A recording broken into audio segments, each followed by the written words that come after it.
Hi, hello. Welcome to this, your YouTube channel, Victor's Food and Travel.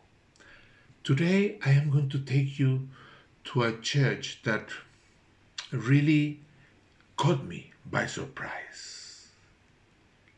Do you remember that during Easter we went to the city of St. Albans to find the perfect hot cross bun? Well, we didn't find it there. That is why we had to bake it at home. But what I did find was Roman ruins and a cathedral that is the perfect example of the transition between the Romanesque and the Gothic. Fantastic stories of saints and martyrs and many other things. But let's start by the beginning. Let's go to the old Roman town of Verulamium. Suddenly, a time machine brought us to the second half of the 3rd century AD. These are the walls of the ancient Roman town of Verulamium, the place where a young man called Albanus was born, lived, and died. At the other side of the river, we can see the Norman tower of the cathedral built in his memory. That tower was erected with recycled material from the ruins of this Roman settlement. Come with me. Let's cross the river and go uphill towards the church in the middle of the city of St. Albans. Now we are approaching the cathedral. And look how beautiful they blend the contemporary, the Gothic, and the Romanesque style. Check out the nave. It is the longest nave in England. And from this point, observe how it was built on top of a hill that slopes down to the river near Verulamium. It is not by chance that it was built here. It got to do with the martyrdom suffered by St. Albans. I love this side of the cathedral. From here we can see very well the Norman tower. Norman architecture is how we call in Britain the Romanesque style, because it was introduced by the Normans after the Battle of Hastings in 1066. Remember William the Conqueror?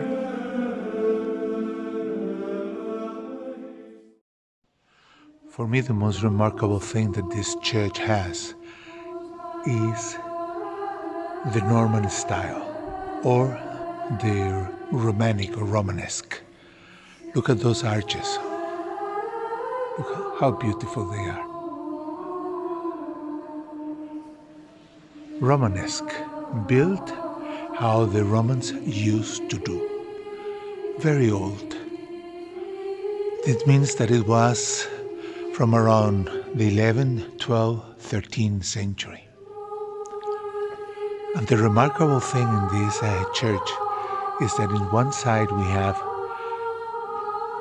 the Romanic, the Norman, and in the other side of the nave, look, already the Gothic pointed arches. So the transition is just there. It's pretty amazing. Gothic,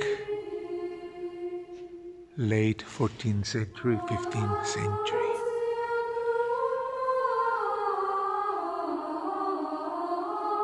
Incredible, no?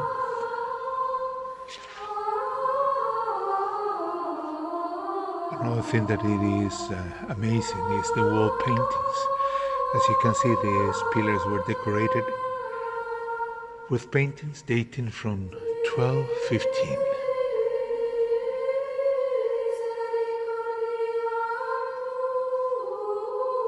How amazing is that? The pigments didn't survive well till our days, but still to be able to see the remains, it is pretty amazing. Look at this one here. I love the simplicity. It's beautiful, beautiful historical relic. Look at that crucifixion it's in.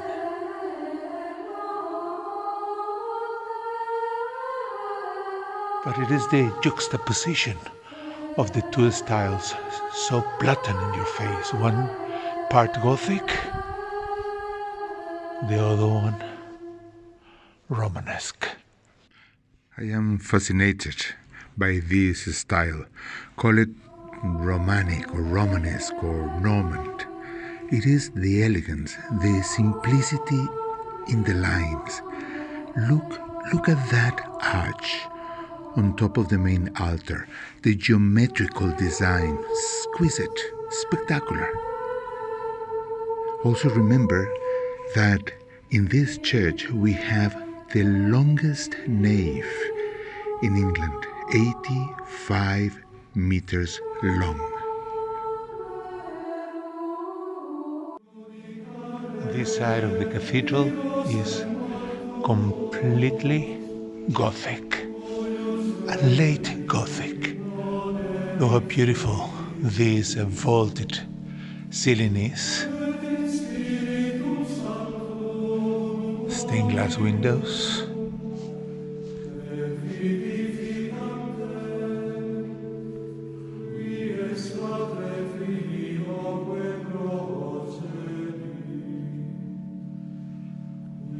And at the end, we have the shrine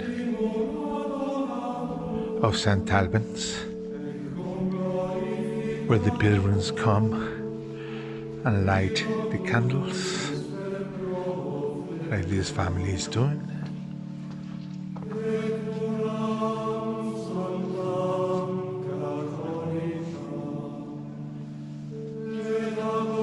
And here it is, the shrine of Alban, Britain's first saint.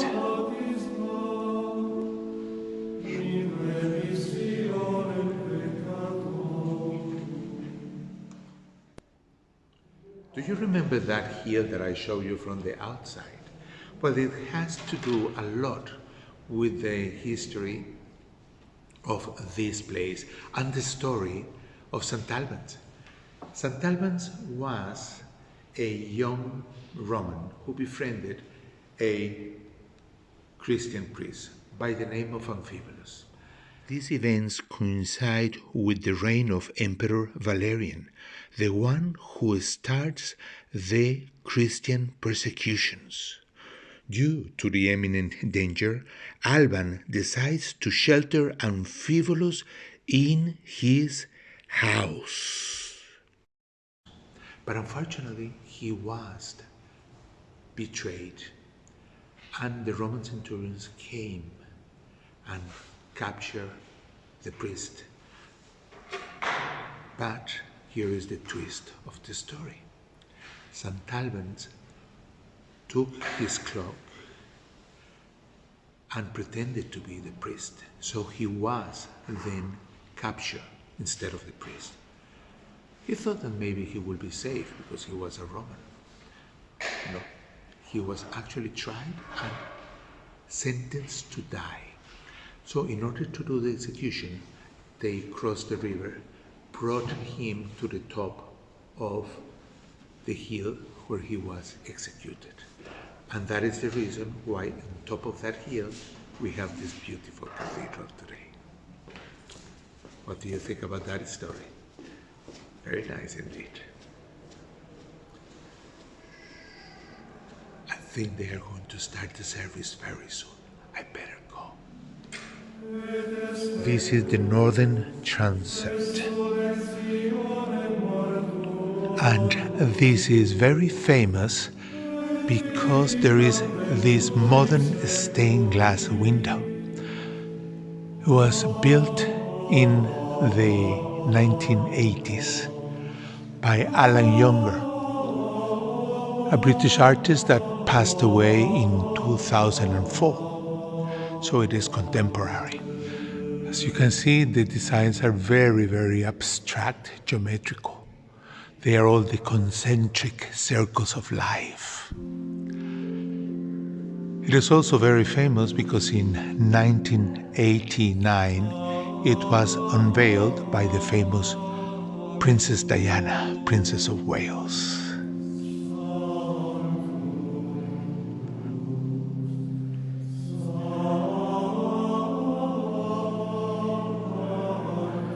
Still, what it impresses me most are the romantic semicircular arches. Look at that balustrade and those balconies, also romantic. This arch, so beautiful, so elegant. Still, I have absolutely no problem with the modern stained glass rose window. It's pretty cool, don't you think so? Oh yes, very beautiful.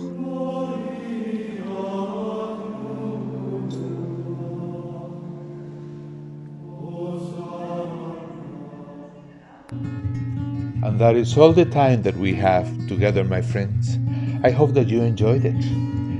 And don't forget to subscribe so that you can follow me in my next adventures. See you very soon. Kisses to everyone from Victor's Food and Travel.